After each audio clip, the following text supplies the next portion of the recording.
Menopause காலகட்டத்தில் ஒரு walnut, ஒரு 5 பாதாம் ரெகுலராக நீங்கள் சேர்த்துட்டு வந்தீங்க அப்படின்னு சொன்னாலே நிச்சயமாக இந்த வைட்டமின் இ சத்து உங்கள் உடலில் சேரும் பொழுது உங்கள் நோய் எதிர்ப்பு ஆற்றல் அதிகரித்து உங்களுடைய எலும்புகளும் நரம்புகளும் ஆரோக்கியமாக இருக்கிறதோடு சேர்த்து கேன்சர் மாதிரியான பிரச்சனைகளும் வராமல் தடுக்க முடியும்.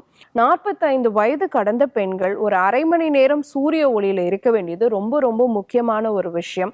அதே மாதிரி நல்ல செக்கில் ஆட்டின எண்ணெய் வகைகள், நாட்டுக்கோழி முட்டை, எண்ணெய் வித்துக்கள் இதெல்லாம் கொஞ்சம் கொஞ்சம் நீங்கள் சேர்த்திக்க பழகணும். ஸோ மெனபாஸ் காலகட்டத்தில் ஜஸ்ட் ஆலிவ் விதை அப்படின்னு சொல்லக்கூடிய ஃப்ளாக்ஸ் சீடு ரெகுலராக ஏதாவது உணவுப் பொருளை நீங்கள் சேர்த்து எடுத்துட்டு வந்தீங்க அப்படின்னு சொன்னாலே இந்த ஃபேட்டி ஆசிட் டிஃபிஷியன்சியை நம்ம ப்ரிவென்ட் பண்ணிக்க முடியும். B12 இருக்கக்கூடிய உணவுப் பொருட்களை ரெகுலராக சேர்த்திக்க பழகிக்கணும். இப்போ எதுல எல்லாம் இருக்குது? சாதாரணமாக சிறுதானிய உணவுகள், கம்பில் நிறைய இருக்குது. அதை நம்ம அடிக்கடி உணவில் சேர்த்திக்க பழகிக்கலாம்.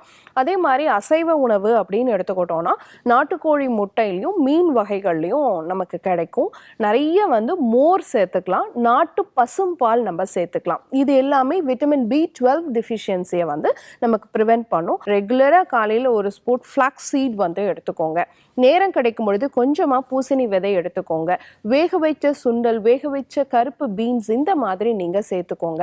பாதாம், வால்நட் சேர்த்துக்கோங்க. முடிஞ்ச வரைக்கும் சூரிய ஒளியில் நடந்துட்டு வாங்க.